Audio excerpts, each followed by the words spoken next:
unraveling the mystery of a patient's bizarre secret.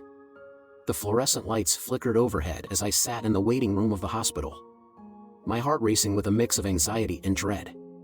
The sterile smell of antiseptic filled the air, mingling with the low hum of machines in the background. I was no stranger to hospitals. I had spent countless hours in waiting rooms. But this time felt different. I was about to uncover a secret that had been hidden away for far too long. As a medical intern, I had seen my fair share of bizarre cases. My mentor, Dr. Henderson, always said that the most interesting stories often came from the patients who were reluctant to share their true ailments. It was in those moments of hesitation that the most peculiar issues emerged. I had heard the stories from colleagues. Tales of patients trying to conceal everything from odd rashes to bizarre foreign objects lodged in places they shouldn't be. However, I never expected to encounter such a case myself. I was assigned to the emergency department that day, the bustling epicenter of the hospital where every second counted. As I settled in, I noticed a young woman pacing nervously near the front desk. She looked to be in her mid-20s, with disheveled hair and an anxious demeanor.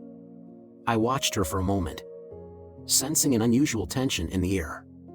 Something was off. After a few minutes, she approached the reception desk, her voice barely above a whisper as she spoke to the nurse. I couldn't hear what they were discussing, but I could see the nurse's eyebrows raise in surprise. Whatever this woman was hiding, it was clearly shocking. My curiosity was piqued, and I felt a tug of intrigue pulling me closer. The nurse handed the woman a clipboard and directed her to a waiting room. The woman hesitated, glancing back at the reception area, her expression a mix of fear and resolve. I felt compelled to follow her, sensing that I was on the brink of discovering something extraordinary. I found a seat in the waiting room, a few chairs away from her. She sat with her head down, tapping her foot nervously. I could see her hands trembling as she filled out the paperwork, and my instincts kicked in. As an intern, my responsibility was to help patients, to uncover their needs and provide care. But there was something deeper at play here, something that drew me in. Minutes passed, and I finally mustered the courage to approach her.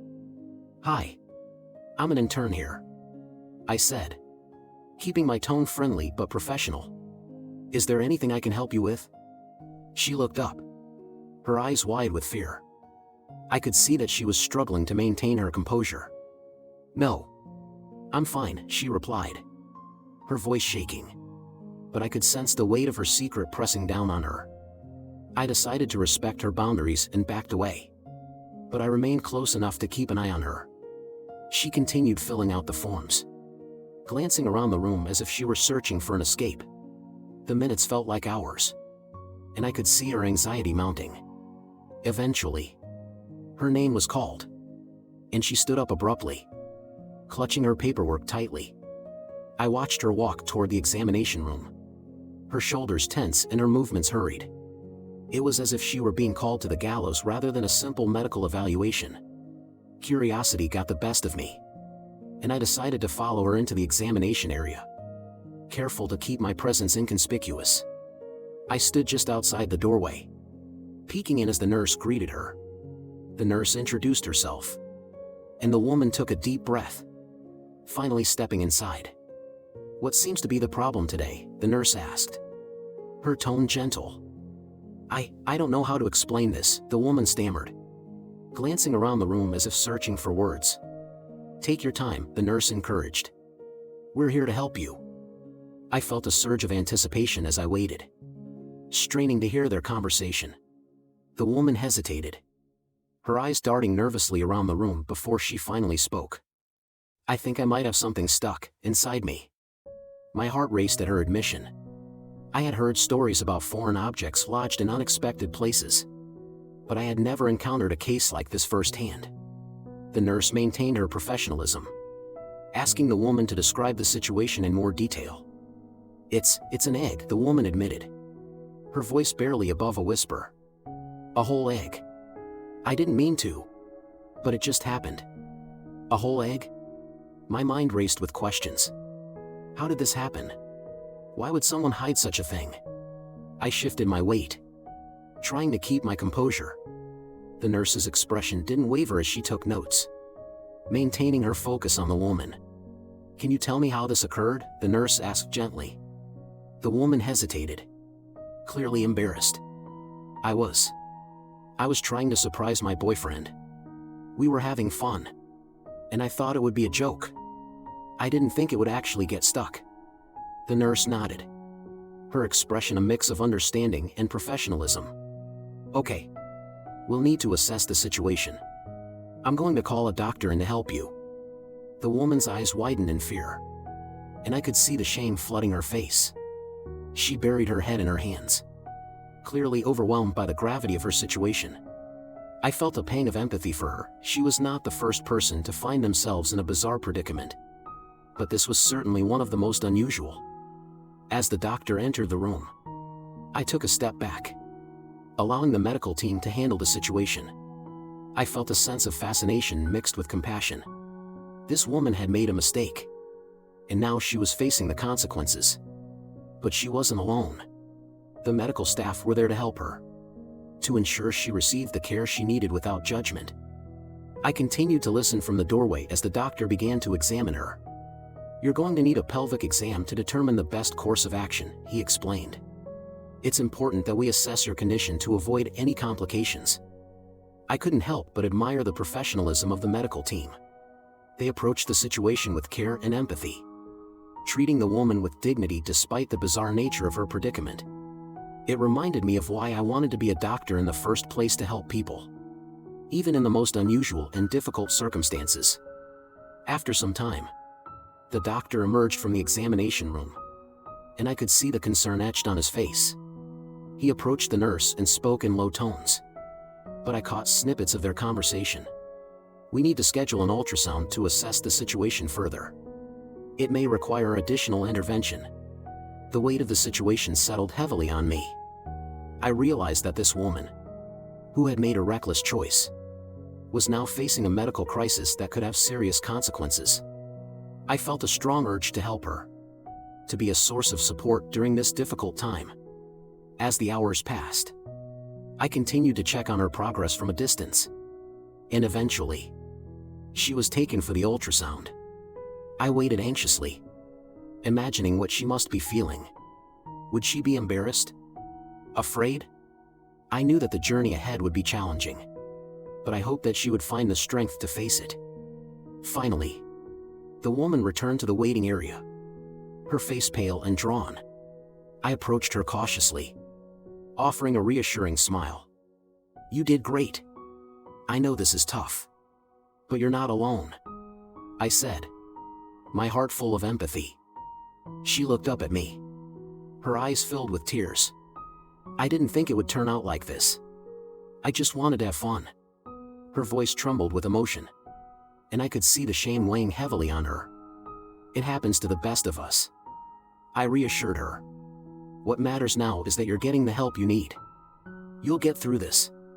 Over the next few days, I watched as the woman navigated the challenges of her situation.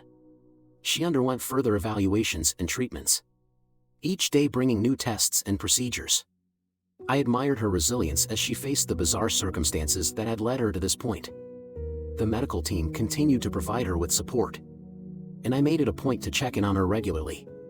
She began to open up about her life, sharing stories of her past and the decisions that had led her to this moment. I realized that beneath the surface, she was just a person trying to find her way, like everyone else. One afternoon, while she was recovering in her hospital room, I sat down beside her. "You know, it takes a lot of courage to admit when we've made a mistake," I said, hoping to encourage her. "You're handling this with strength." She smiled weakly, her eyes reflecting a mix of gratitude and vulnerability. "I didn't think anyone would understand," she admitted. I felt so alone. In that moment, I realized how important it was to create a space where patients could share their struggles without fear of judgment. We talked about her journey, her aspirations, and the lessons she had learned through this bizarre ordeal. I saw a spark of determination in her eyes as she began to reclaim her narrative. As the days turned into weeks, she continued to heal, both physically and emotionally. The hospital staff worked tirelessly to ensure she received the care she needed, and she gradually began to regain her confidence. The experience had changed her, but it had also brought her closer to the truth about herself. On the day she was finally discharged, I stood at the front desk, ready to say goodbye. She walked toward me, a glimmer of hope shining in her eyes. "Thank you for being here for me," she said, her voice filled with sincerity. "I couldn't have done this without your support." I smiled, feeling a warmth in my heart. "You did this yourself. You showed incredible strength. Just remember, it's okay to ask for help when you need it." As she walked out of the hospital, I felt a sense of fulfillment wash over me.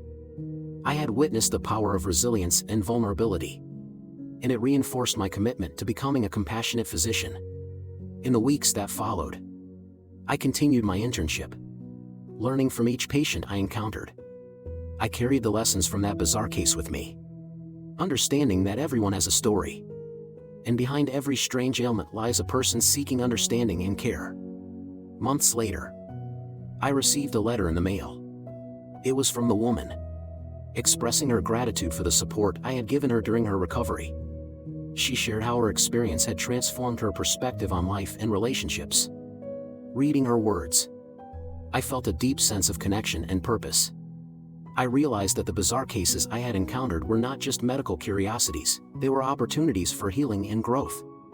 I would carry her story with me as I continued my journey in medicine, determined to approach each patient with compassion and understanding.